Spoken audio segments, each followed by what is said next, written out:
Hey to everybody, welcome. And because of some technical issues where Rabbi Marcia, my spouse, is currently out, it's better for me to just introduce myself. I think most of you know who I am, and certainly have learned about me a little bit as you registered for the course. I started at Cal State Fullerton back in 2006 as a political scientist. And my background my area of expertise is American politics. But as a committed Zionist myself, and we'll explain a lot more about that tonight, I was sort of taken aback at learning that at such a large university, Cal State Fullerton, that there was no class on the topic of the Arab-Israeli conflict. There were frequent protests against Israel by the Students for Justice in Palestine on our campus. And so I felt like it was really important to develop a class. And because I had been to Israel a number of times and because I was deeply interested in it, I felt that I was in a good position to launch a course on that. Well, it took me a number of years to develop what I felt was a sufficient level of background and understanding of the conflict, including traveling to the region, including to Palestinian areas, Jordan, Amman, the city of Amman in Jordan, Palestinian refugee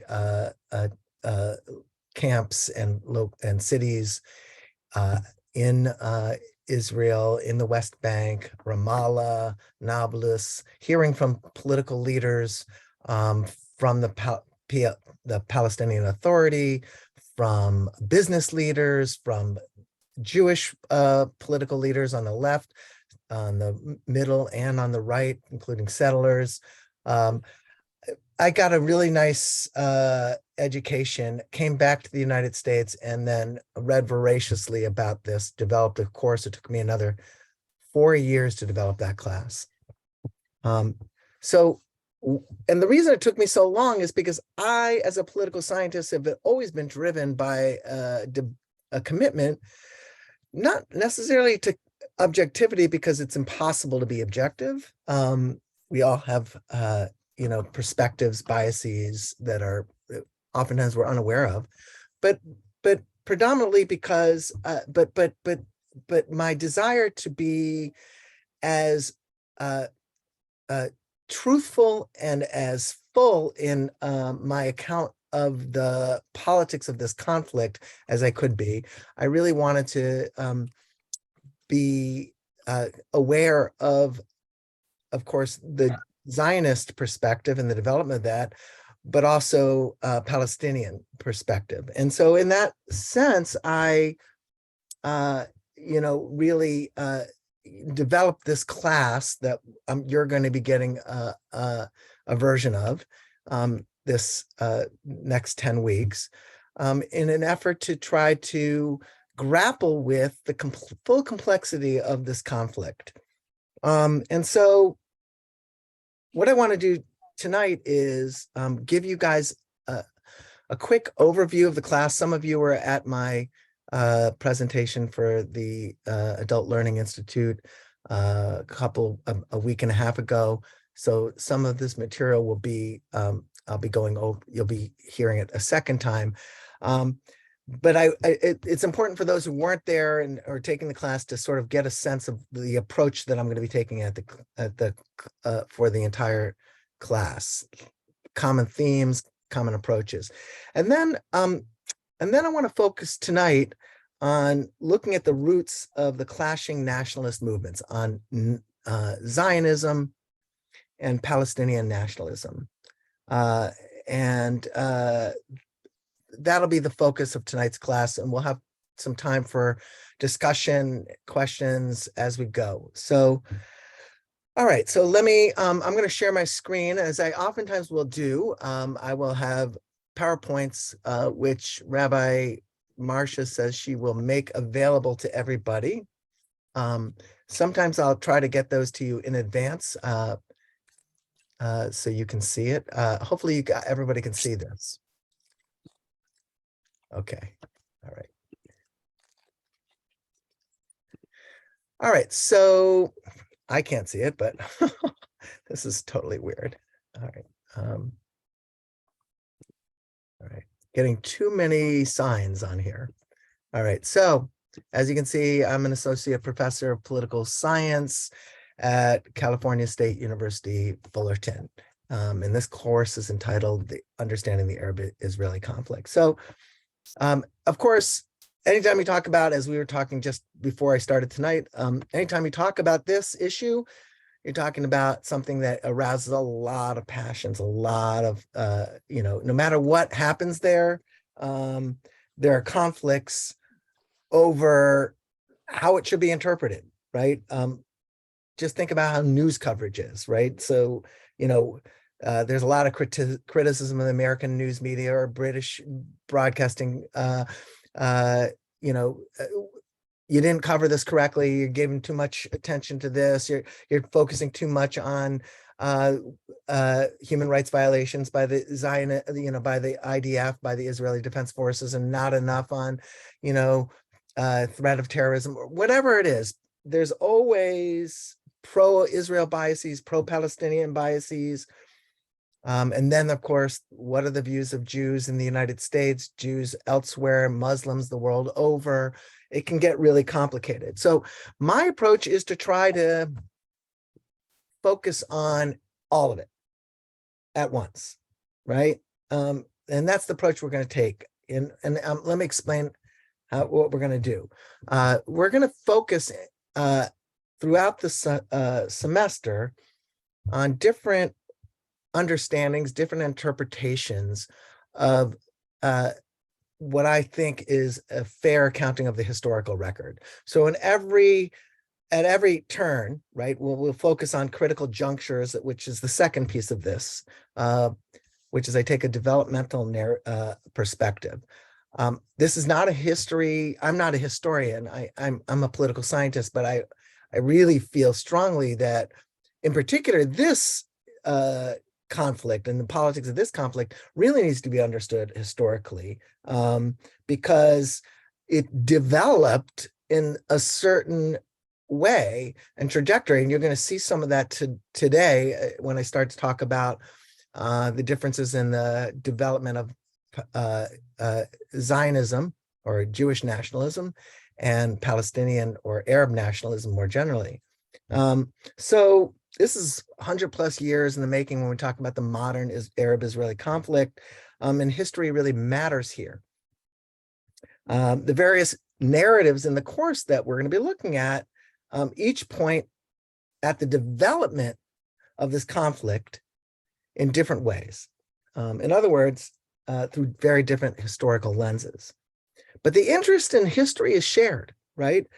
If you take today's players in the conflict, they're going to all be talking about a common set of reference points. And many of you are, I think, taking this course in part because you hear these reference points and are not quite sure, or these things are vaguely understood, or maybe you don't know what people are talking about. And hopefully one of the points of the course is to give you that common set of references, historical references, things to the Ottoman Empire, the Sykes-Picot, the White Paper, the Balfour Declaration, Suez, the refugees.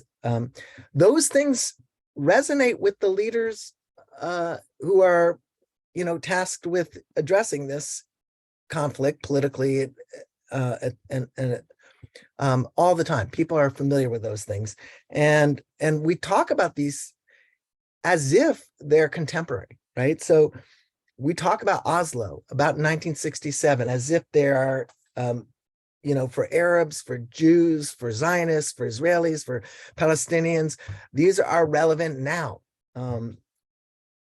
Now, in addition to that, taking a multiple narrative approach, and as we go through the class and through the different lectures, you're going to really see how that is used.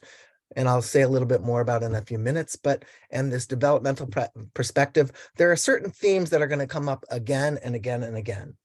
And there are basically 5 major categories. Each one of these are inextricably woven into the fabric of politics that permeates this conflict today. So we'll start with the international context, right? The powerful national players, whether it's the British Empire at the end of the Ottoman Empire, between the 2 world wars and into World War II, whether it's the Cold War that animated the politics of the United States and its attention to the Middle East. What Russia's role is here, we're going to be focusing on that throughout. A second thematic piece that's really important, of course, which seems almost obvious, is the land itself. But the land itself and the borders of Israel, Palestine are contested to this very second, right? Where they are, where they're drawn, who gets to draw them, how disputes have arisen around those borders, and those will be continuous. That's a continuous theme. A third theme, which should not be mysterious to most of you, is that this region is the home of the 3 great Semitic religions of Judaism, Christianity, and Islam, and the theological relationship between them going back to this land that now comprises Israel and Palestine is going to be relevant all the time. It's not that the conflict is always religious. In fact, it's often not. But the importance of religion is continuously important throughout. It's always of interest in this study and be a regular concern. Security, of course, one aspect of the conflict that's constantly going to beg our attention is the issue of security. Security. Now, political scientists who study international relations typically focus on conflicts among different nations in terms of economics, in terms of security. Those are the 2 big sort of concerns. And indeed, our focus is going to a lot of the time be on wars and the security concerns that became central to those wars beforehand, afterwards, and which have continued to shape the conflict thereafter, beginning with World War I, before the establishment of the State of Israel and its aftermath. In a lot of ways, World War I was the most important in the history of the modern Middle East. Many, if not all, of the most important issues in the Middle East during the 20th century and into the 21st can be traced back to that war to end all wars and its aftermath. Now, that's the case even though the war was centered in Europe. Middle East concerns were ancillary to most of the European national players. But here especially important was the British role, as you're going to hear a lot today, and particularly next week. It was London, for example, that issued the Balfour Declaration just following World War I, declaring that Britain recognizes that Jews will have a homeland in Palestine. And I'm going to talk a little bit about this today. Very important moment. So war, security, always important, even when we're talking about peace, going to be important. And lastly, something I didn't talk about when I did the ALI more front and center, I want to bring it a little bit more front and center, is the issue of Jerusalem. Jerusalem's always important. Of course, it's centrally important to all 3 of the religions that we talk about. And it's symbolically important for the entire world. If we go back to 1947, when the United Nations offered a partition plan for a Jewish homeland and a Palestinian homeland, Jerusalem was proposed as an international zone. After the 1948 war, Israel's War of Independence, Israel took control of the western part of Jerusalem, while Jordan took the eastern part of Jerusalem, including the old walled city, where you will find the really, really important Jewish, Muslim, and Christian religious sites. That 1949 armistice line cut the city in two. Now, 1967, almost 20 years later, there's another war, and Israel captures East Jerusalem from Jordan and almost immediately annexes Jerusalem as part of Israel. And it reaffirms that annexation in 1981. Of course, we know that Israel regards Jerusalem as its quote unquote eternal capital. Most of the international community, the United States accepted since President Trump moved the US embassy from Tel Aviv to Jerusalem and recognized Jerusalem implicitly as the capital of Israel. Most of the international communities think of East Jerusalem as occupied, and we'll talk about what that means, West Bank territory. Palestinians think of East Jerusalem as the capital of any future Palestinian state. So Jerusalem will consistently be an issue.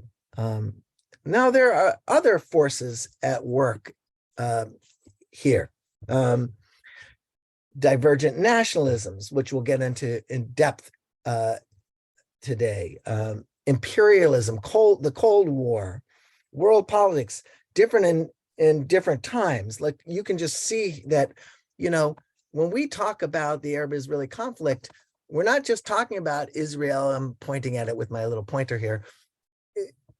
I mean, I am focused a lot on Israel and Palestine, the Palestinians, but without thinking about Egypt and Jordan and Syria and Iraq and, Iran, Saudi Arabia, it's really very difficult. And you can see why to really understand what's happening politically here.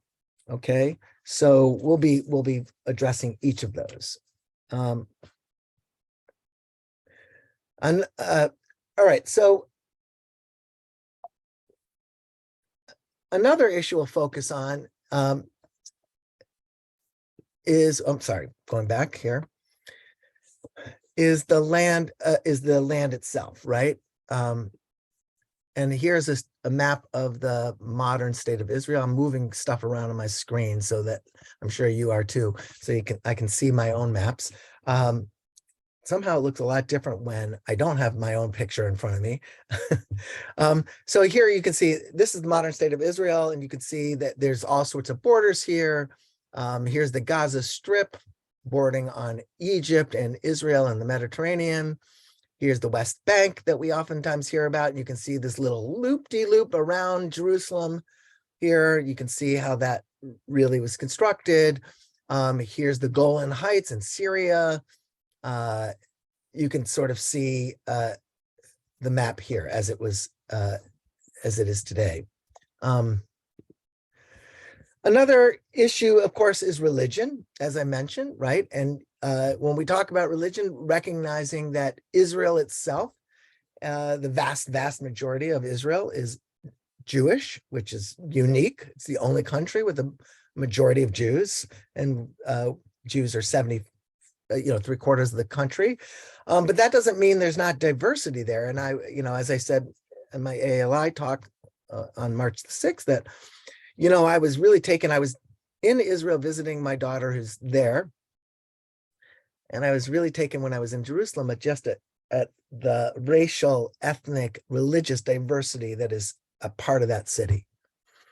Not, of course, much of that diversity are not Israeli citizens. It's an international city. People are coming in from all over the world all the time. But if you look at this, that 18% of the state of Israel are Muslim, right? Almost a fifth of the country, and then quite a bit of other. I'm struck also by what a small percentage of the country is Christian, just sort of because it's such a big contrast to our experience here in the United States, which Okay. And of course, you know, the topic of Jerusalem. I meant to show you these pictures as I was mentioning each of those topics. And this is the modern city of Jerusalem. And I like this picture a lot because it gives you that sense that this is an ancient city and a very modern city, both at the same time. And it's incredibly beautiful place, but it's intense. I mean, really intense. And many of you have been there, and I know you know what I'm talking about, that feeling of that intensity. And you can see here, you know, the borders inside of Jerusalem, how it's been divided up. You can see West Jerusalem, which has been, you know, predominantly and totally, you know, Jewish from 47. And then, you know, the East Jerusalem areas where you can see Palestinian populated areas, as well as Jewish areas, and then less populated areas. And so here's where the Knesset is, right in the middle of Jerusalem, and you can see it there. And here's where the new U.S. Embassy is. Okay. One other thing I'll just mention is that one of the things you'll hear oftentimes is this issue of the occupied territories. And I want to acknowledge that in and of itself, that this term is something that arouses a lot of political passions. And we'll use it in my course without any agenda, primarily for the ease of distinguishing between internationally recognized borders for Israel and areas of land that the Israeli military exercises control over.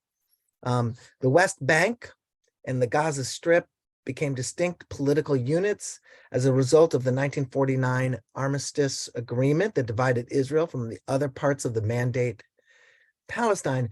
From 1948 to 1967, the West Bank, including East Jerusalem, was ruled by Jordan. You can see it here. And during that same period, Gaza was under Egyptian military administration. In the 1967 war, Israel captured and occupied those areas and continues to. And within military administration, Israel governs the Palestinian residents of the occupied West Bank in Gaza and regulate many aspects of Palestinian life there. And so the final disposition of what's going to happen with these lands continues to be of great importance politically in this conflict. Okay. You can see part of what is happening is that there's been an expanded number of Jewish communities that have been built, settled in the West Bank over what has been called the Green Line, the dividing line between what is internationally recognized as Israel and the other side in the West Bank, which is considered still occupied territory since 67.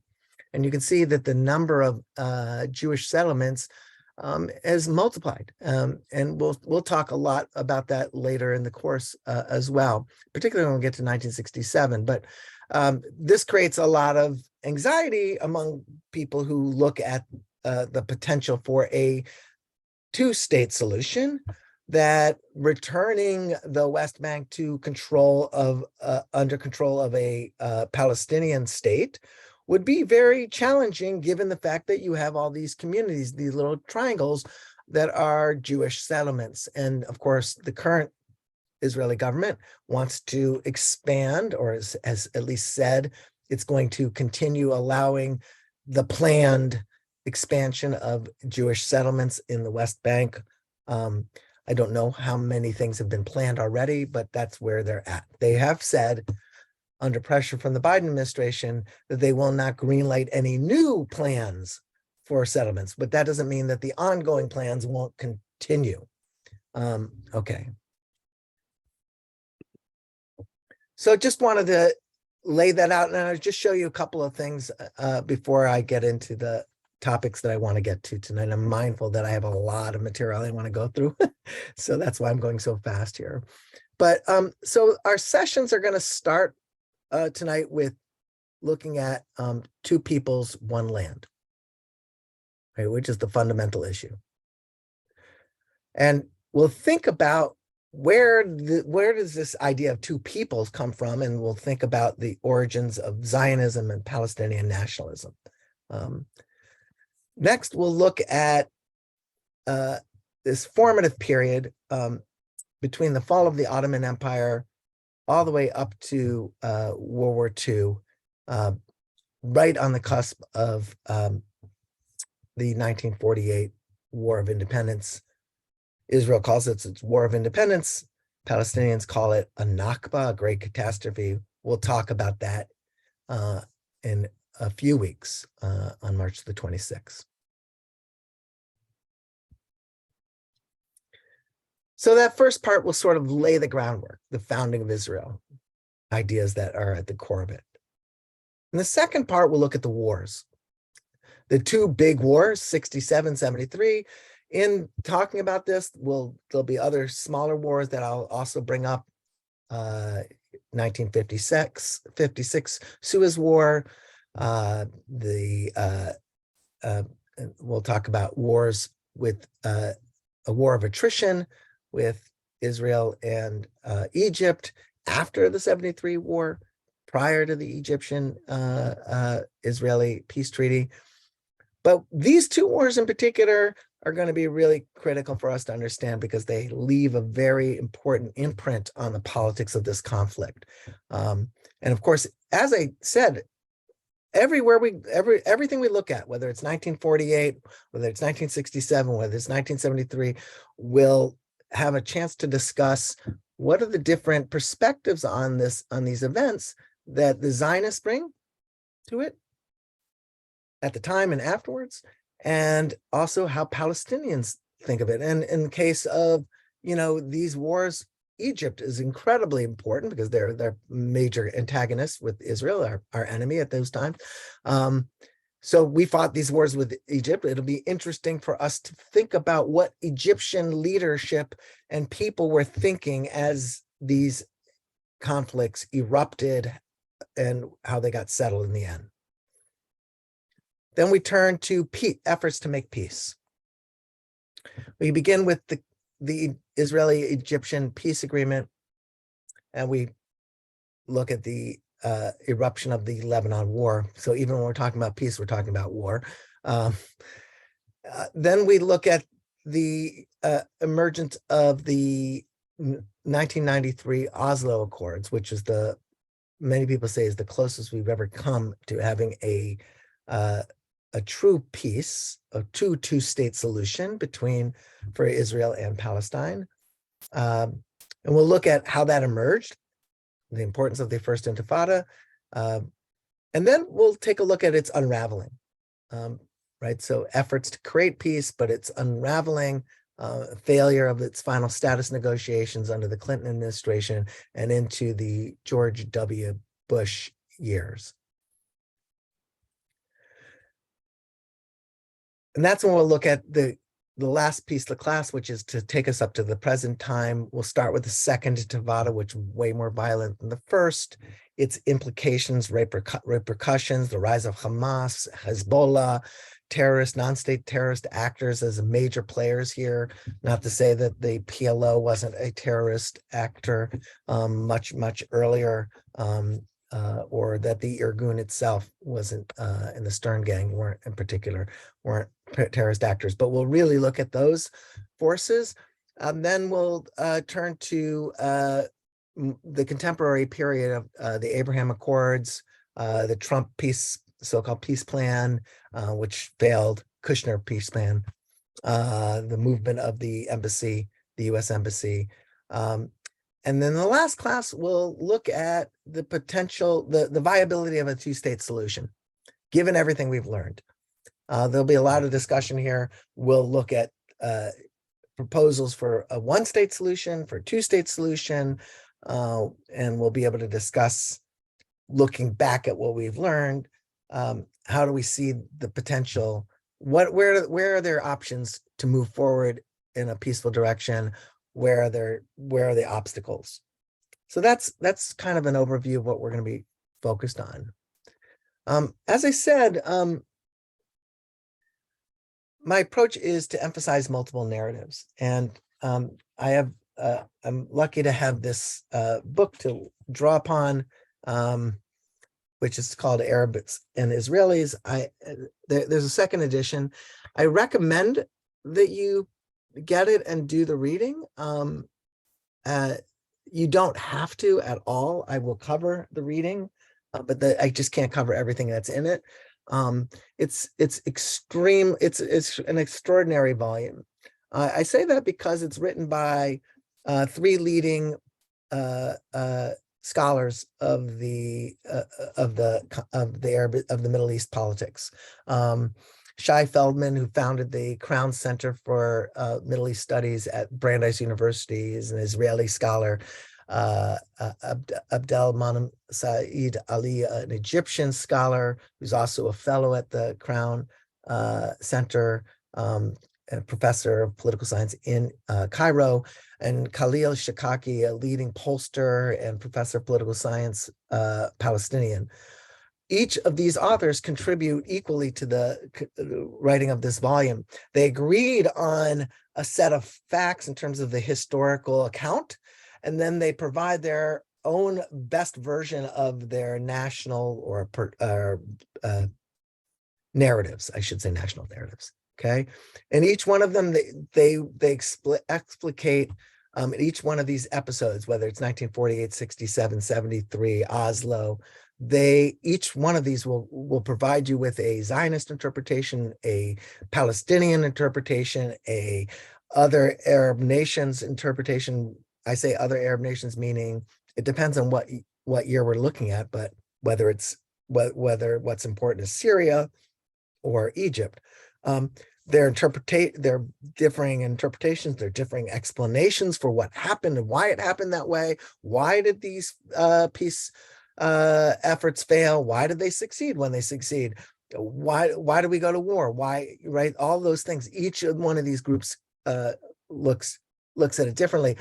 They do that in two ways, both in terms of what their real perception of this is, but also because there's political traction to be gained by presenting the events in a particular way to the rest of the world. So there's an effort at building up a particular perspective that is presented to the world. And we'll be able to look at that throughout. And I think one of my goals is that you will be able to see this conflict from all of these different perspectives. It doesn't mean you won't be sympathetic more to one versus another. I certainly am. But I think that will, at least for me, as I studied, and I started doing this approach before I got this book. This book just helped me even beyond it. But it's really changed the way I look at the conflict quite a bit. And hopefully that comes across in the way I teach it. Second piece of this is I am a political scientist, and I like to have some analytic frameworks to use. I'm not just, telling a detailed historical, which is important. I'm not putting down historians, but my approach is ultimately to be able to get some analytic purchase on what's happening here. To what can I learn from this? And Kenneth Waltz, who's one of the pioneering international relations scholars from Berkeley, wrote this book back in 1959, Man State, where he said, any international conflict, you want to look at it, or any international issue, you want to look at it from three overlapping perspectives, and there are connections between the three. The systemic, which is like, the Cold War or colonialism, things that are happening way outside of the Arab-Israeli conflict that shape the contours of that Arab-Israeli conflict. Second is what's happening inside the individual states, right? What's happening inside of the Palestinian society and governance, economically, struggles between different groups for power. In Israel, same thing. So think about it in domestic politics, and of course that really matters, and how we look at the simultaneously, developing domestic politics of Palestinian, Israeli, Egyptian, Syrian, Iraq politics is really, really interesting. And by looking at it that way, we start to get a better sense of how this conflict develops. The last thing is something that I personally, as a political scientist, am greatly interested in, which is the leadership. And I say that because most political scientists focus on structural components of the political world and don't get into the differences between different leaders. I actually find that to be particularly interesting. So here we're looking at, what's the importance of the personality and the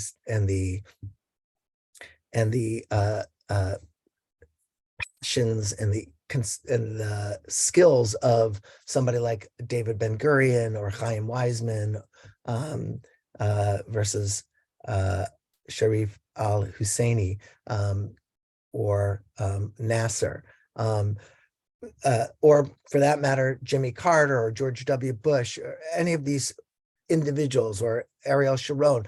You'll see that as we look at this, their role within the constraints of systemic factors that are outside of the control, their domestic politics that are largely outside of their control, although they have an influence, that their capacity to maneuver within those differs depending on who they are and what they're concerned with. And so that's sort of the second piece of this. So narratives, an IR systemic state individual level model, and that will be my approach. Okay, before I start talking about nationalism, though, I would like to ask if there are any questions about this.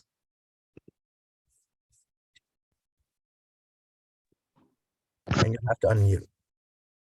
Scott, can you just put the name of the book in the chat? Sure. So that those of us who want to see it, or, Debbie has it. And also, yeah, but I'll Thank send you. you that. And it's on the syllabus. I think if you enrolled in the class, Madalena might have sent you a copy of my syllabus for the semester, and it has not only this book, but other books that I draw from. Yes. Many of my talks, so you can purchase those as well if you'd like. If you want to go whole hog. They're really interesting books, and I can talk about them as we get to them. Yeah, Debbie, I can't hear you, dear. You're muted. Can you send us what we should read before each class? So that'll help us. Sure. And I can do it. I can have that go out as an email like tomorrow for next week, for example. And I just want to remind you, this is Marcia talking. What I'll do is you'll all get a copy of the syllabus. Again, if some of you got it, I'll resend it, and I'll ask Scott to update it with the actual book that are associated with each lesson. And I'll also send you the recording of this class. Every week you'll get the recording, whether you came or not, because there's about 35 people registered, 21 here today, so I don't want to have to go through. So you'll all get that every week. Good. It's a tough sale when the Academy Awards are on. Well, you can always find that out later. True. It's very exciting. Well, here's a copy of the syllabus, by the way. You guys can see it a little bit here, right? Can you see my? Oh, yeah. So what I do here is this lays out some of the things I'm going to be doing.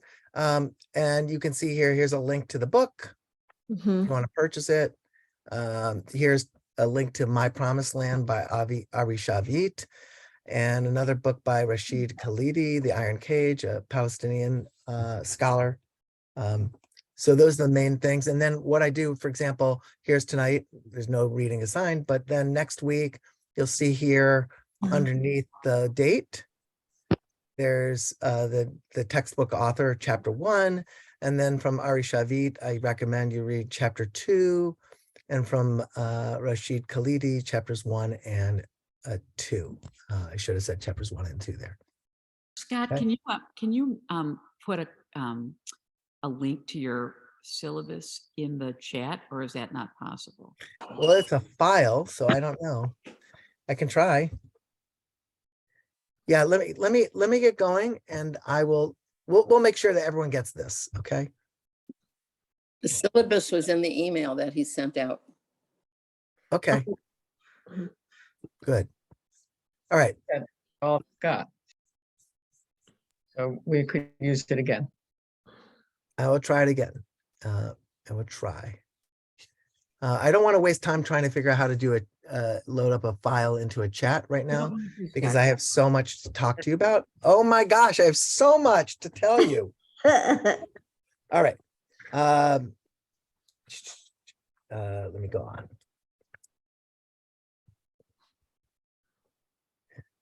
Where is it? Ooh, okay. So this, okay, I want to talk about one land, two nations.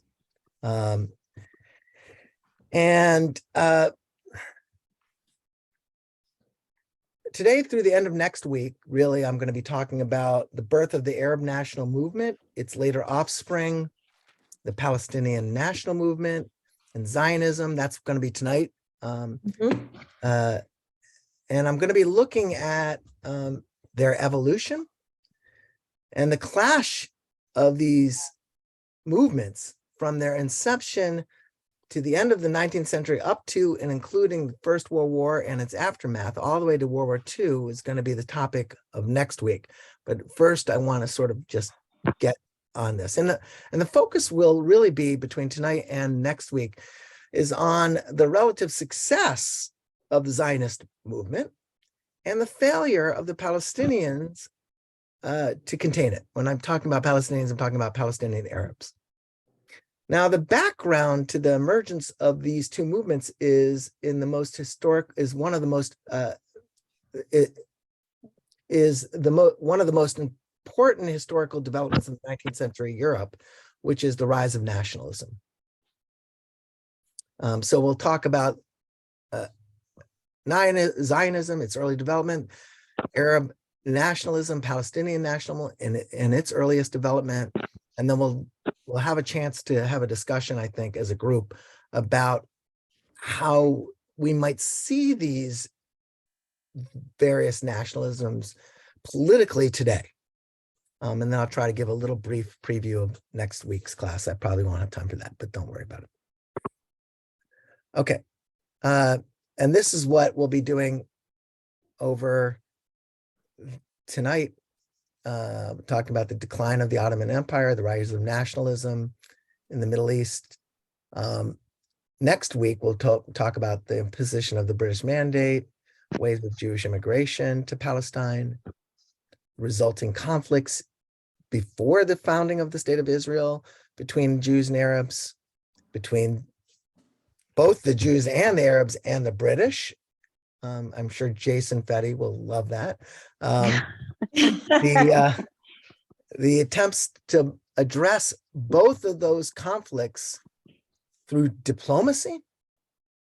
And then next week, a lot of attention to focus on, as a good political scientist as I am, the effort by Jews and Arabs to develop what we might call proto-state institutions before Israel was a country, how it developed under the British Mandate, and how Palestinians didn't, not as successfully.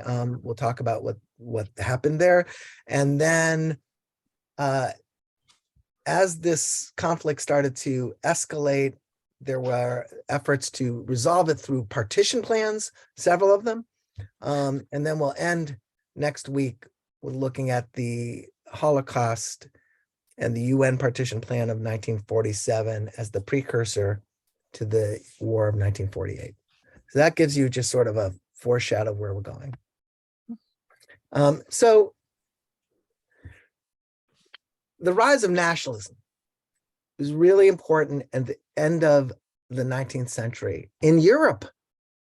And we can trace that idea back to the 17th and 18th century throughout Europe, throughout Western Europe, throughout North America, because of growing economic and the growing economic and political maturity of societies, the impact of the European Enlightenment upon traditional values. This idea that a nation had a right to self-determination, that a people had a right to national self-determination, ignited calls for independence in the United States, of course, and in a lot of places for reunification or unification in Germany and Italy, and in the Middle East. It was also really important, right? Because in the 19th and the 20th century, there was this rise of feeling of nationalism in defiance of two big, powerful forces. The first one is the powerful, long Ottoman rule, where Islam had served for centuries as the cement that held the entire empire together. And then the second piece was the injection of Western powers into the region. The Industrial Revolution and associated innovations like the printing press enabled the resurgence of an Arabic language to serve as a common basis for a growing sense of pan-Arabism, meaning a sense that we're all Arabs, whether you live in, Saudi Arabia area or Egypt or Palestine, you're part of the Arab people. And this nationalism started to take root in big cities like Beirut, Damascus, Cairo, by the closing decade of the 19th century. Meanwhile, in Eastern, and I'm going to unpack all of this, okay? So I'm just giving you a big picture thing, and then I'm going to unpack it. Meanwhile, so you've got a reaction to the Ottoman Empire, where you've got distinctive nations wanting to establish themselves, borrowing this idea of nationalism, this every people has its own nation from Europe. And then you've got in Eastern Europe, nationalisms associated with growing and new forms of more violent anti-Semitism, giving new impetus to the so-called Jewish question. Are you part of part of this nation? You can't be. You're a third. You're a fifth column. All that kind of stuff. The Jews really were not part of any of these countries. So, what would be the fate of the Jews in those inhospitable environments? Right. So, essentially, Zionism was established as an attempted response to that question that came out of that rise in nationalism in Eastern Europe. Zionism calling for its own form of nationalism, our own Jewish homeland. Now, the main developments here are that you start with this from the end of the 19th century, and I'm talking about the 1870s, 1880s, to the aftermath of World War I. You've got these decaying empires. You got the Ottoman Empire starting to fall apart before World War I. It's a big, as you could see from that map, right? It's huge. Well, the Turks couldn't maintain control of it so easily, especially as you got all sorts of competing ideas about self-determination, industrial capacity, a pan-Arabism developing, as I just mentioned before. How do you compete with that? Before, everybody had allegiance to one, the Sultan, right? Mhm. The Ottoman, right? So you've got that one falling apart. The Russian Empire is kind of falling apart. It can't manage this far-flung empire. And one way the Tsars try to deal with that is by saying it's the Jews' fault. Go have a pogrom against the Jews. The Austro-Hungarian Empire is falling apart, and you get the emergence of a unified Germany and a unified Italy as part of this. And you get these new industrializing powers that are competing against the old sprawling, gigantic empires. Britain becomes the dominant influence at this time. But the emergence of France and Germany and Italy as major powers in the world competing with these old sprawling empires is really important. Now, as we get into the 20th century, you get also the emergence of the United States as a major player, and of course, Japan. So you got 9 different global powers now competing for influence, for resources, and for colonies. And if you want to understand sort of where the conflict out of the, comes from, the Arab-Israeli conflict, think about the chaos and the opportunities that get created here. Let's talk a little bit about Zionism.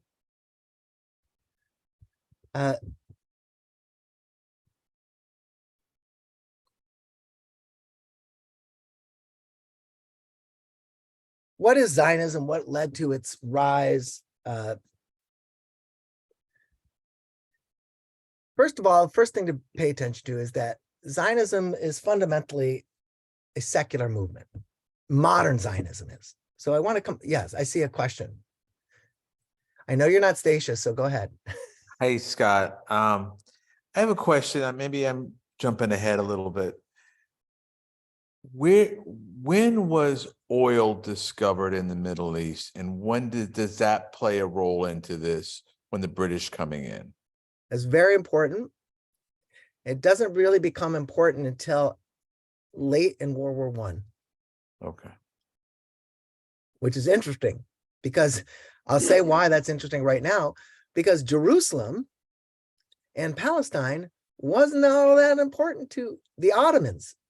Right. And it wasn't all that important to the Europeans until World War I. World War I made it important because it was at this juxtaposition, because the Ottomans were fighting on the side of Germany, and Britain was trying to win. Britain, France, the United States are trying to win a world war, and that included this piece of it in the Middle East. And the big question was, what's going to happen when we win the war to all of this land that the Ottoman Empire controls? If they lose the war, Germany's going to deal with it, right? So, but that is a part of this. But then the role and the importance of Palestine itself was really kind of negligible. It wasn't all that valuable, and Jerusalem itself wasn't all that valuable politically, or in terms of resources, things like that. But becomes, once oil's discovered, the region becomes way more important, and the toehold of the border of the Mediterranean Sea and those ports and Palestine itself become really important. But yeah, that's important. So, but at this point, as you can see, I'm not talking in terms of religion, right? So Zionism in a lot of ways, started out as this religious movement.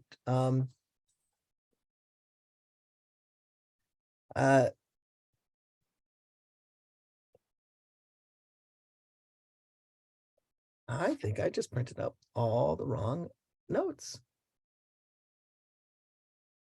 Maybe not. Anyway, we'll go with it. So it came in the second half of the 19th century.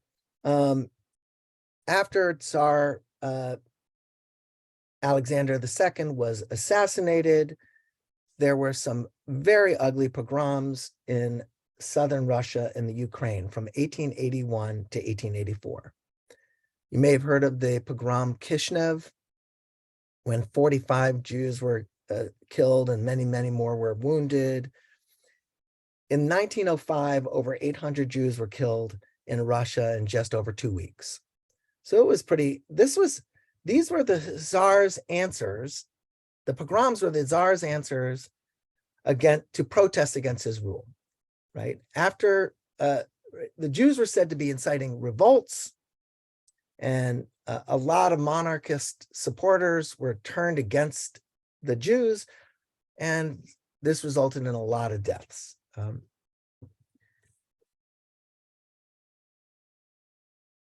In the West, right, so that's Eastern Europe. In the Western Europe, there was the effort to try to assimilate. In Britain, Jews were trying to assimilate all over. And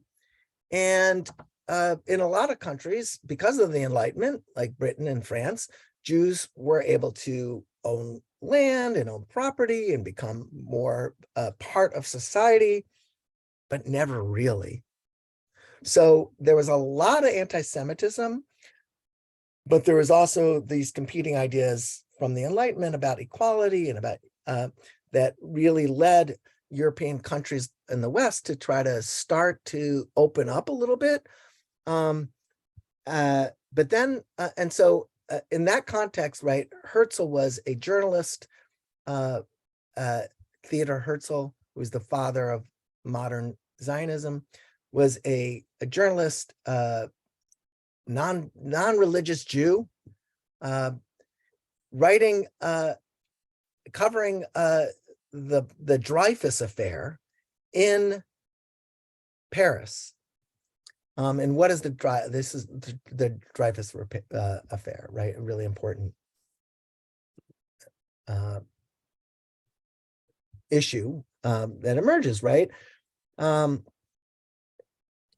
Dreyfus was this captain in the French military, and he was accused of being a traitor, giving French military secrets to the German embassy in Paris. And he was convicted of treason in 1894. He's sentenced to life imprisonment. In 1899, the case is reopened, and he's pardoned by the French president. He's sentenced again, and he's pardoned by the French president. But what happens around this case is really what's more important, is that there's all sorts of openly veiled, there was no more thinly veiled anti-Semitism. It was openly. The Jews can't be trusted. They're not truly French. And Herzl's looking at this, and he's convinced that there's no way, right? There's no way we can handle this. We are never going to be part of Western European society, let alone Eastern European society. And right, so he writes 2 books, right? He writes The Jewish State, which is published in 1896, and becomes the second of his books, right? And becomes the Zionist Manifesto. It gets a ton of attention throughout Europe and all sorts of Jewish, a lot of different Jewish communities. And then a year later, the first Zionist Congress is held. They want to go to, it's interesting, they want to go to Munich to have the first, because there's a lot of kosher food there. I swear to God, this is why. But Munich says, no way, we don't want all these Jews here. And so they end up, which maybe should have been a sign, they end up going to Basel, Switzerland. And so this is the first inaugural Zionist Congress to discuss Herzl's ideas. And following that, Herzl basically, right, so this first meeting of the World Zionist Organization takes place in 1897, Herzl, in his view of Zionism, right? A, it's secular. B, he says that the problem is not social. It's not economic, right? Jews are being discriminated against all through Western Europe. It's absolutely true. But that's not the issue. The problem is that we are a minority in every single country we are in, and that no matter what happens, we are always going to be persecuted. The challenge, the real issue is it's a political issue. It's a nation. We need our own nation state. And that's the essence of the argument that he makes in the Jewish state. And here, it's very important for me to say this. He favors a kind of political Zionism, right? That his answer to the problems for Jews is that we need a diplomatic approach. And critical to that is that the world powers, a major world power, and must be Britain, must be our ally, the Jewish ally, to find for us a land where we can establish sovereignty, right? That's the approach. Now, there is another form of Zionism that starts out in the 1880s, more Eastern version in Russia, a more grassroots kind of Zionism, Chovevei Zion, the Friends of Zion, these organizations that sprout up all throughout the Pale Settlement in response to these pogroms. And they say, we don't care about getting Britain or anybody on our side. What we care about is going to Palestine. We're just going to go there. We're sending people. Immigration is the answer. Go to Palestine, start living there, right? And there's this kind of a growing schism in the world Zionist movement between this vision of Zionism that's going to be a nation state established by the international community, political Zionism, and we're just going to go there and emigrate, aliyah, which is this pragmatic Zionism. Now, what's interesting about Herzl is that one of the myths of Zionism is that early Zionism said, oh, there's a land in Israel, right? There's a land in Palestine, our ancient homeland, which we can go to because it's a land with no people for a people with no land. Have you heard that saying before? Well, if you read Ari Shavit's book, you'll note that the early sort of missions to Israel, right? This is his great-grandfather, Herbert Bentwich, who goes to Israel. A bunch of wealthy British Jews, go to Palestine and they see Palestine and they don't see the Arabs there. Somehow they can't see them, even though they were helping them off the ship and putting them up in Bedouin tents and taking them on camel rides to see Jerusalem and see the northern part of Israel, right? They see all this and they're like, oh, there's nobody here. This is great. There's that piece. Maybe it's a sort of a wishful thinking, right? But Herzl himself is aware that there are Arabs in Palestine, but it is for him, they're not really part of a nation. They don't have a national identity. If anything, they're part of a nation that has a pan-Arab national identity. They're part of Syria. So that's the first thing I want to observe about this. Second thing is, he's definitely keyed into that we need this alliance with a great power. Now, those are themes that you can see from then to now. Okay. Now, Chaim Weizmann emerges as sort of one of the great leaders of the World Zionist Organization and the first president of Israel. Weizmann is this brilliant chemist in Britain, and he has, he's so good at chemistry. He's employed by the British government to make much more effective armaments during World War I, and becomes pretty wealthy that way. And he also has access to the highest levels of British government. So he's a mover and a shaker already. He's incredibly charismatic and skillful diplomatically. I mean, he's just the guy that everyone wants to be with, and he's just very, very persuasive. I kind of think of him, as like just, well, whoever you want to envision as your favorite political, player, right? He's a player, right? And he is the president of the World Zionist Organization from 1920 to 1946. From 1931 to 35, Nahum Sokolow is the president. That's kind of irrelevant here. Becomes the first president of Israel. And Weizmann really shares with Herzl this view that, it's going to be Britain at this point, the British Empire, that's going to make Israel, make the Jewish homeland possible, make Zionism vision possible. But he also sees the value of the pragmatic Zionism, and he comes up with this new synthetic Zionism, right? That the political Zionism and the pragmatic Zionism, the Zionism in Europe and the Zionism in Palestine can work hand in hand, right? Weizmann and Ben-Gurion end up working together quite a bit on this. So you can see sort of this development of Zionism. And one of the things I'm trying to make a point here is that Zionism ain't just one thing. It's a lot of things. It is a sense of Jewish nationalism, but there's arguments already. Jews love to argue. By the way, the Arabs love to argue too with each other. We'll talk about that in a minute. Weizmann, like Herzl, is just sort of vaguely concerned with the Arabs, right? He understands there's Arabs there, but he says, oh, they're part of an Arab nation. They're not a distinctive country. He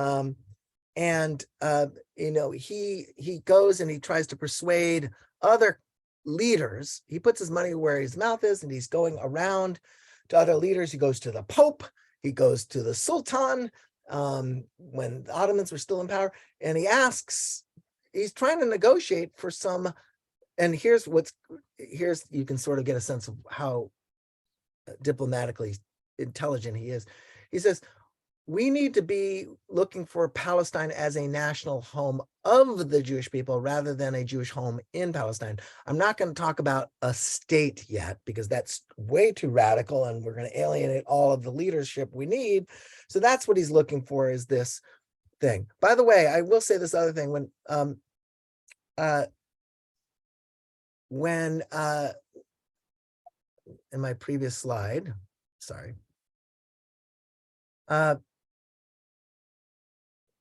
after Herzl issued this statement of, the Jewish state, the book, there's a story that the rabbis of Vienna said, well, let's just check this out. And they sent like some people to go, like the spies, to go to Israel, the spies from the Torah. They sent a few functionaries to go to Palestine to look. And they came back and they said, well, the bride is beautiful. There's only one problem. She's married to another woman. Or she's married to another man, sorry, meaning, right, another, like, it's there, right? So there was this recognition that their Arabs are there, and this will be a challenge. But think about it for one more second before I move on, which is that the Zionists are very focused on the Jewish question. And what are we going to do about our predicament in Europe, in Western Europe and Eastern Europe? And Palestine is this abstraction. The focus is not on the Arabs living there and what's going to happen when we get there. The focus is on what's happening in Europe, and let's get the heck out of Yemen, right? And go to Israel. And how are we going to make that happen? So Weizmann's, in many ways, his crowning achievement prior to becoming president of Israel is to get Foreign Secretary Arthur Balfour to make a statement to Lord Rothschild known as the Balfour Declaration in 1917, after the end of World War I, which he says the following, right?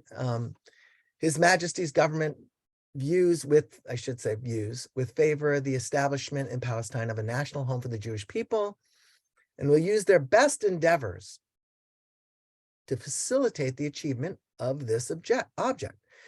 Now, here's where it gets interesting. It being clearly understood that nothing shall be done which may prejudice the civil and religious rights of existing non-Jewish communities in Palestine, or the rights and political status enjoyed by Jews in other countries. Okay, meaning that just because there's the last sentence is, just because there's a home for the Jews doesn't mean every country can kick out all their Jews. But what's interesting about this is, what's missing here? The civil and religious rights. By the way, I should say that the Jews at this time are less than 1/10 of the population. There's like 600,000 Arabs living in Palestine, and there's about 56,000 Jews living there in 1917. No political rights, no recognition of political rights, right? A national home, that's political. But don't worry, your civil and religious rights will be protected. So you can imagine how the Arabs kind of see this. This is seen as very problematic. Britain,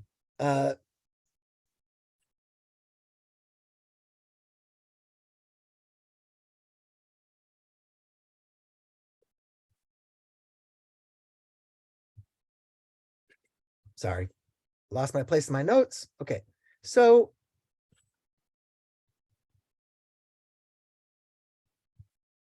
for Wiseman, that Balfour Declaration was like the golden key. It's going to unlock Palestine for the Jews. But for Britain, who was working with the Palestinian Arabs, supporting the leaders, and they're working with the Sharif of Mecca during the First World War, Sharif Husseini, who I'll talk about in more depth in a minute. Britain didn't think that the Palestinians were this distinctive political nation either. Instead, they thought to make the Sharif of Mecca and other of his relatives, the sons of him, the Sharif, rulers of semi-independent states. Prince Faisal, who was the commander of the Arab revolt against the Ottomans for the British, was installed as basically almost installed by the British as the king of Syria. France didn't really like this. I had too much here. And so the British put Faisal on the Iraqi throne. So first he's the king of Syria, now he's the king of Iraq.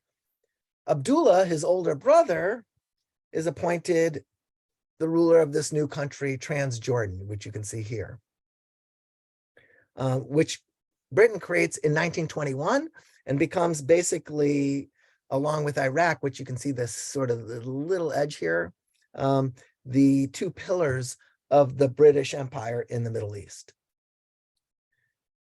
So taking his cue from the British, Wiseman ignores the Palestinian Arabs and reaches out to Faisal, now king of Syria, and he says, let's strike a deal.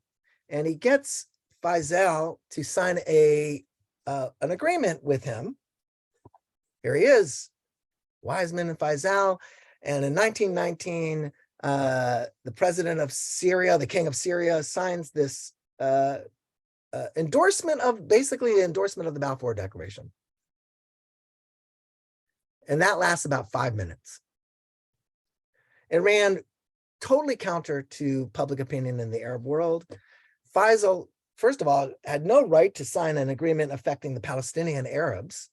And he was forced by his own nationalist followers to declare that Palestine was actually part of Syria and that Zionism was opposed to Arab ideas.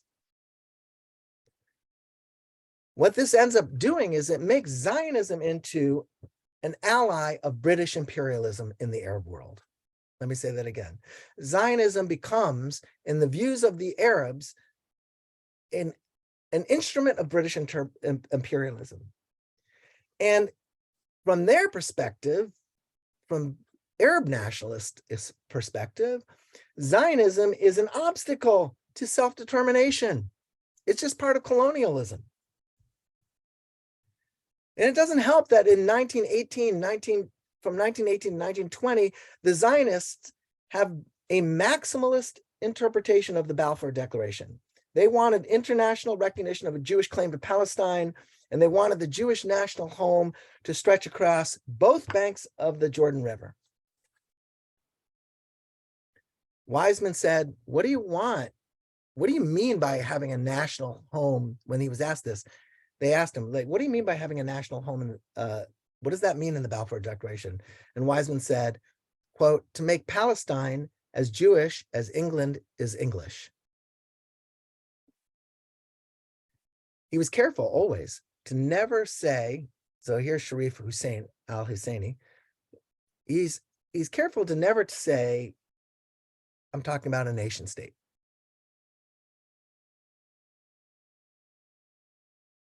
So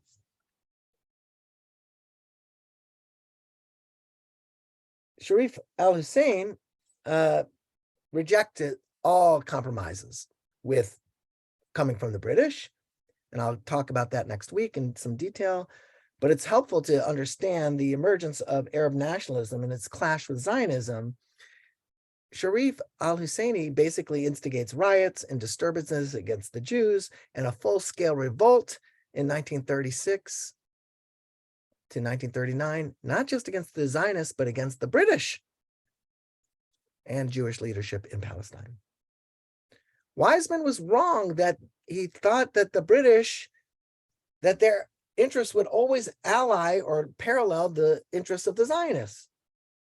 Because once Arab resistance starts to grow, and maybe Sharif al-Husseini knew this, Britain decides to rethink its commitment and backs away from the Balfour Declaration. And in 1922, Winston Churchill issues a white paper that basically starts to limit British support for a Jewish national home.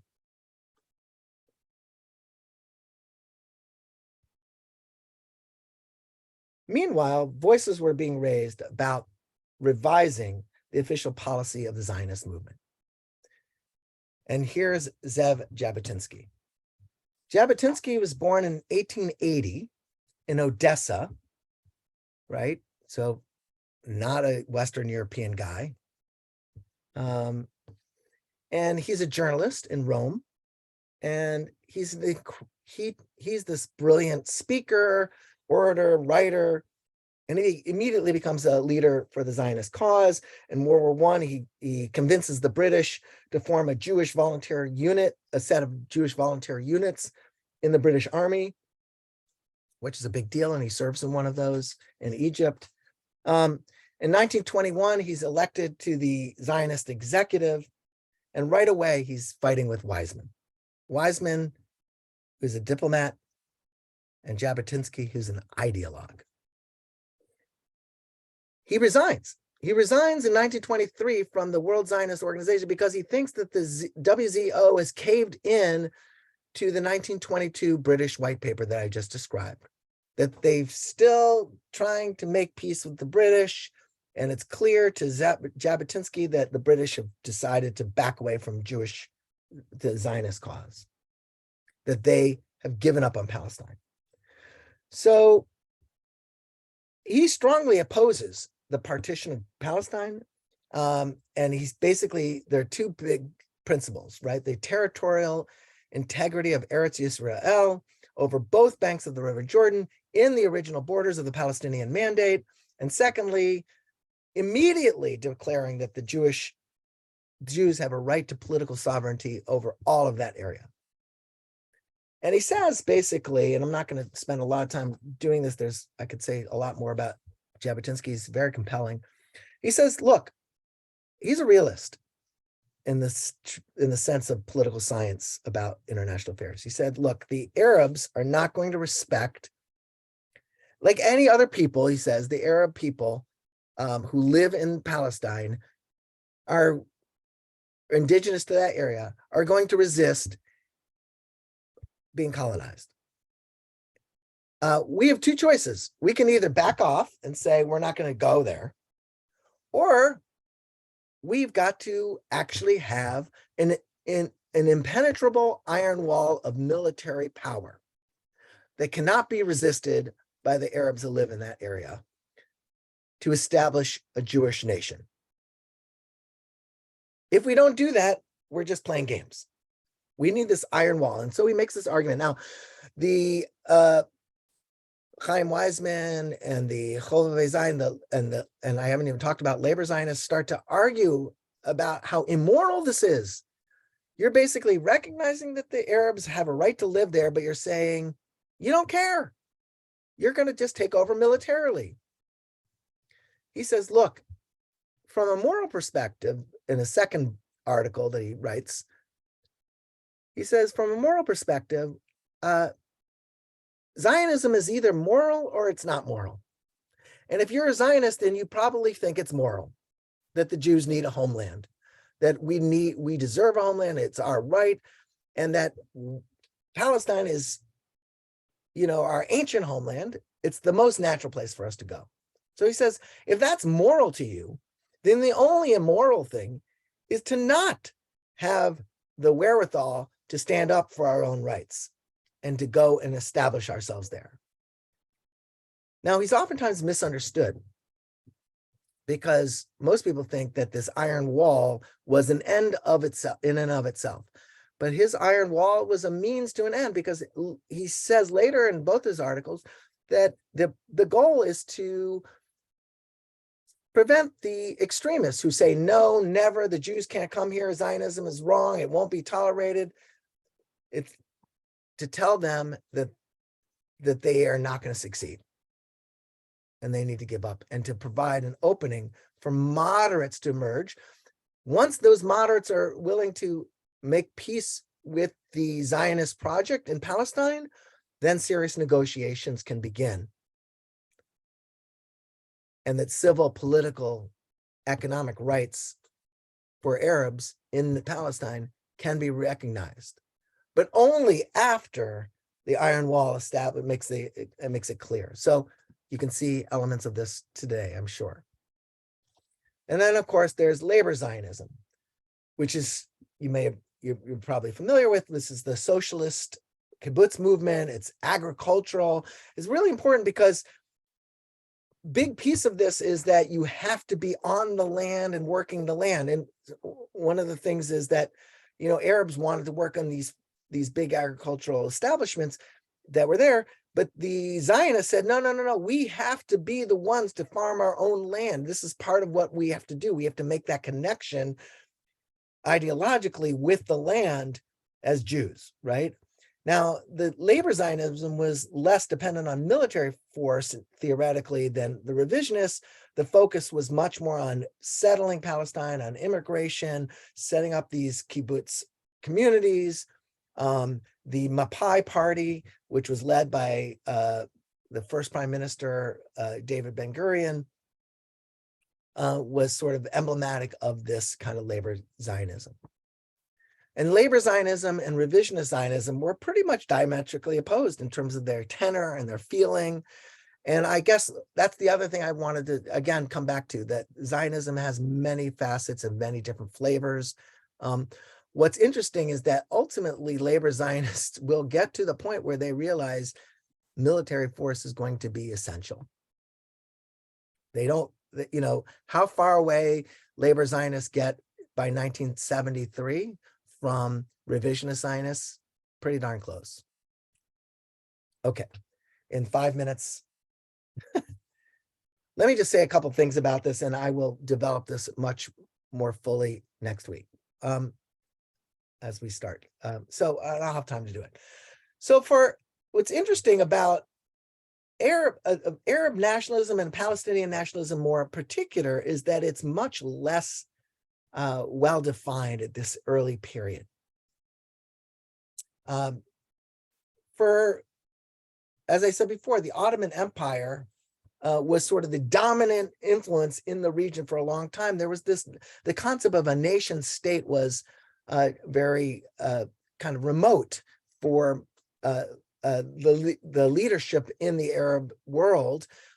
There were dissident intellectuals early in the 20th century, Arab intellectuals who started to think in terms of national identity. But most Arab nationalism there were three modes of nationalism. Arab nationalism, as the Nakhda or the Renaissance was taking place at the turn of the 19th to the 20th century, where the Arab press started to be available to people, Arabic started to be spoken and read by peoples throughout the Arabian Peninsula, Egypt, Lebanon. There were a lot of intellectuals thinking about Arab identity. First one was this pan-Arabic nationalism. Like, that's kind of rooted in Ottoman identity, but this idea that every Arab all over the place is part of one Arab nation.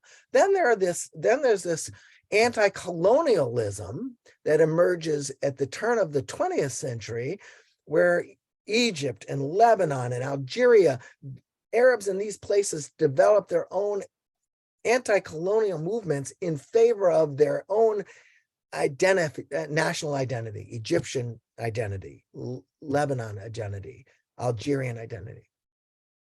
Palestinians are kind of lost with this because Palestinians are under a British mandate that is not really, and they're in a conflict with Zionism, which doesn't have its own nation yet.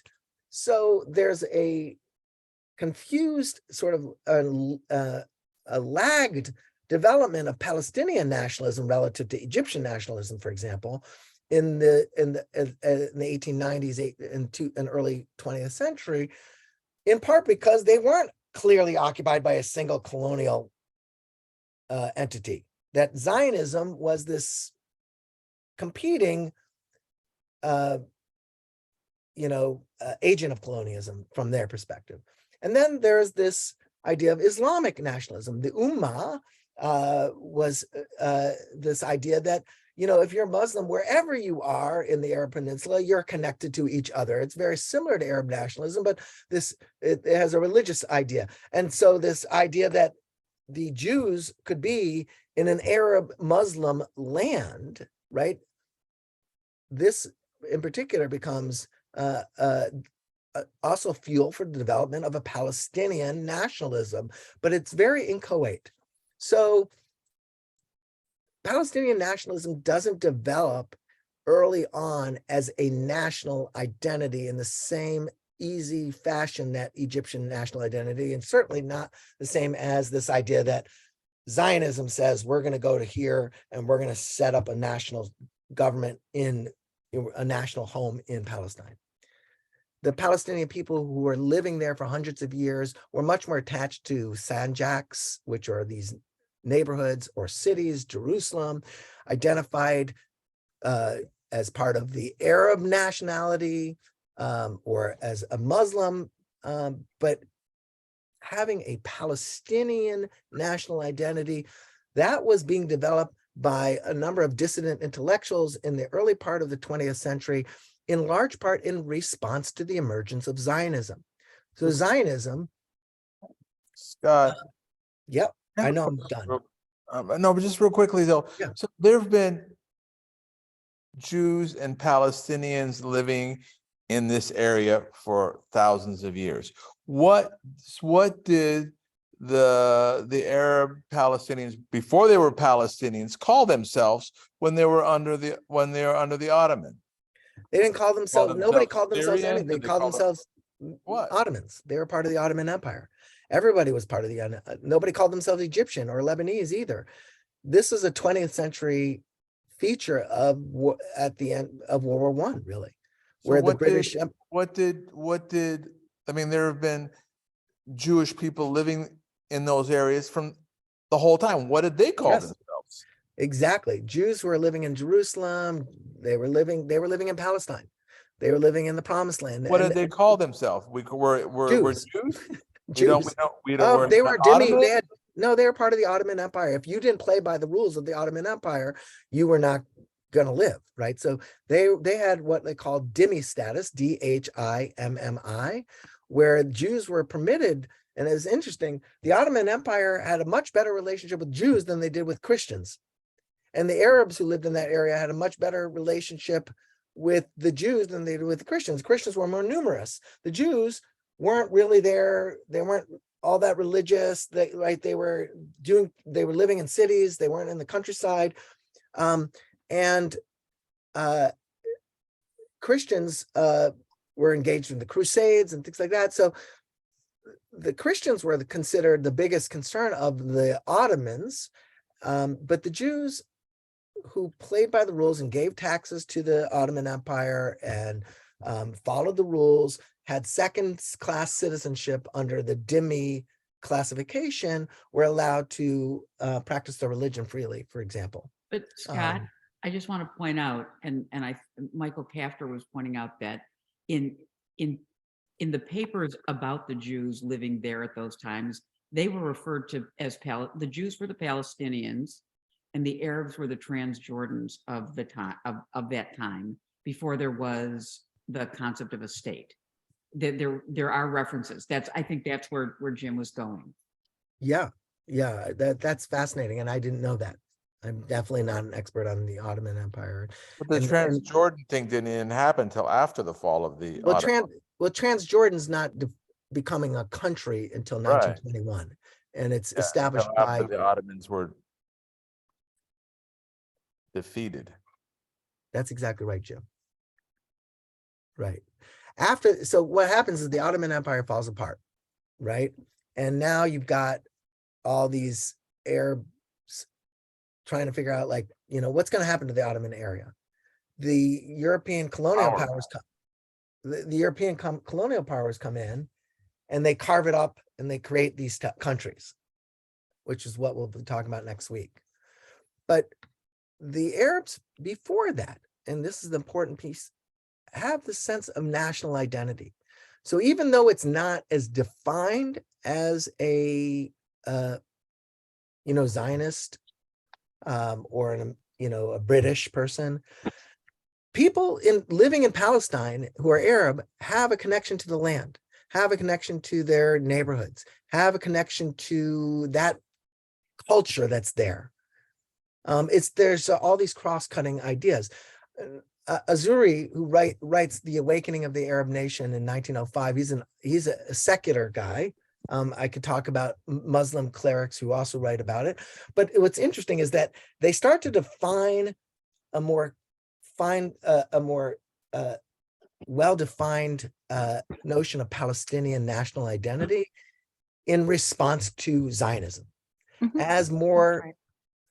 immigrants, as more Jewish immigrants come into the country after publication of the Jewish state in the early part of the 20th century, as you get waves of the first wave of the first Aliyah, the second Aliyah, you get thousands of Jews coming, and both elites as well as peasants start to feel a little bit threatened about this.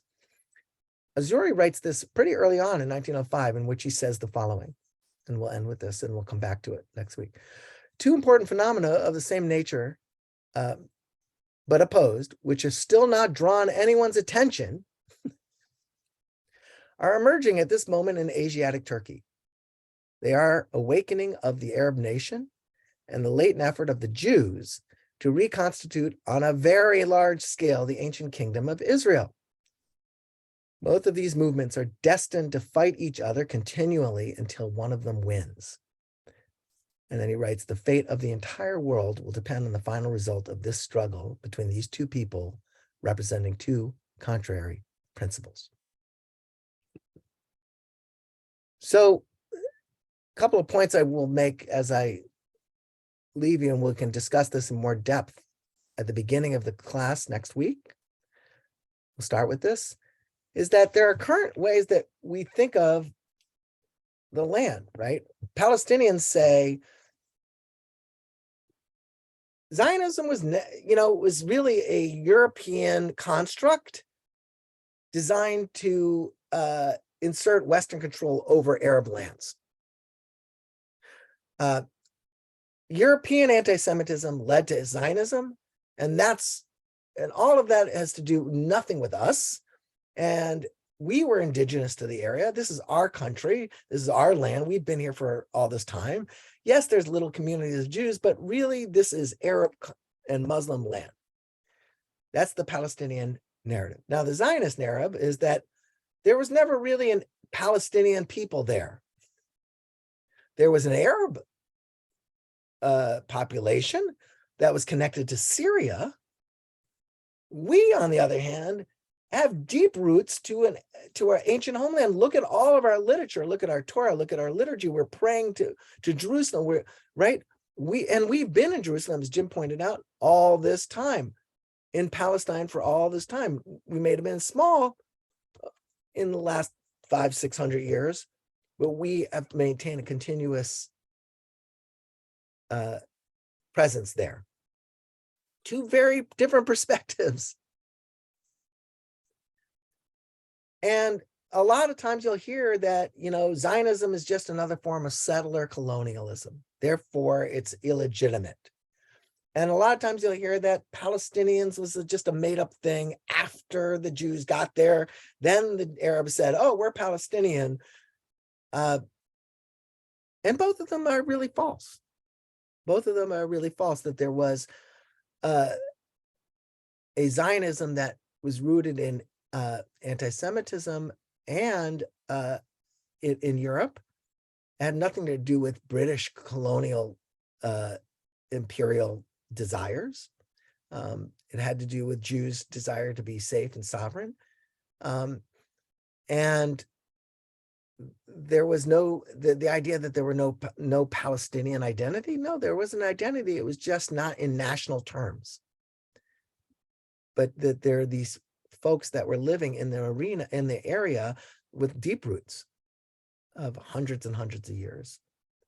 And so the problem that as I see it is you've got the confrontation of these two nationalisms, both with legitimate claims to this land, both with moral arguments to be made in different ways, and both kicked around like nobody's business by other groups, having to fight with each other over who's going to control this land. And let me just open it up now for about 5 to 10 minutes, since I've run late, and I'm going to stop sharing my screen.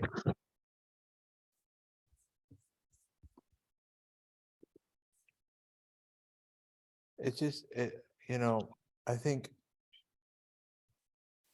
when Muhammad was running around doing his thing in Mecca and Medina, one of the things that came out of that was a deep-rooted distrust and antipathy towards the Jewish people, right? Because there was, because in many ways, one of Muhammad's wives was Jewish, and they said, look, we're natural allies, right? We have the same dietary laws. Judaism is like our elder brother, and the Jews at the time didn't want anything to do with it. And so what came out of that was, what did you call it, Scott? You mentioned it, the laws, what Jews can do, what they can own. Status. Yeah, right. And so that is so hard to. Those are Ottoman laws. Those are Muslim laws. But it came out of that. It came out of. I was reading a book. I have to look up the name, but when Muhammad went to the Jews of Medina to try to get help with his uprising, they said, no, we're just going to do our own thing here. And of course, he was successful, and the Islamic movement took off. And the first thing he did was go to Medina and cut down all their date trees and salt their wells, right, as a form of punishment. And it's continued on. And so it's so hard because there is this such a deep rooted distrust in that Islamic culture. And I say that as someone who grew up there and lived Well, I there. think this is a So really, it becomes so difficult to separate the cultural dislike with the political realities, and it's so disheartening to see it just play out. really, I think it's really important to make that point, and all of these things are connected. And really, really, thank you for bringing that up. I'm mindful that a couple of people have their hands, and I want to call on Robin first, and then Rhea. Yeah, so to just kind of reinforce what at least what I know about Demi status is that it wasn't, it wasn't so, oh, pay your taxes and you can do what you want. I mean, my understanding of Demi status was that it was an incredibly oppressive state of existence. There were certain occupations Jews couldn't have. Jews had to dress differently from Muslims to show that they were different. They couldn't sit in the, well, I mean, it's they couldn't sit on camels in the same way that Muslims sat on camels. It was a horribly second-class citizenship, and so, I mean, that's my understanding, my reading of what I understand of Dhimmi status, and I guess also to kind of, I guess what I feel is really what I just have a hard time understanding, and maybe it's just my heart and my understanding of the way people and nations have just burned the world, set fire to the world over and over and over and over again. It kind of feels to me like, forget the revisionist Zionism where you've got this idea of we're going to take over land.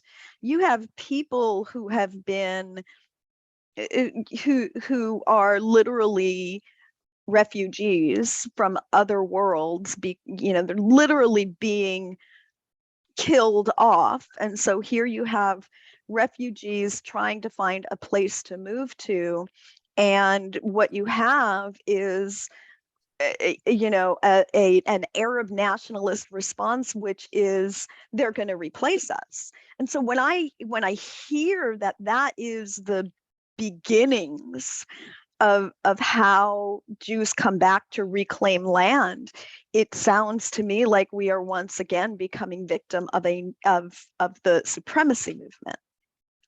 That becomes hard for me to really. I understand, Scott, what you're saying is that, hey, we didn't see the Arabs who were there. I get that. And yet at the same time, the Arabs did not have to,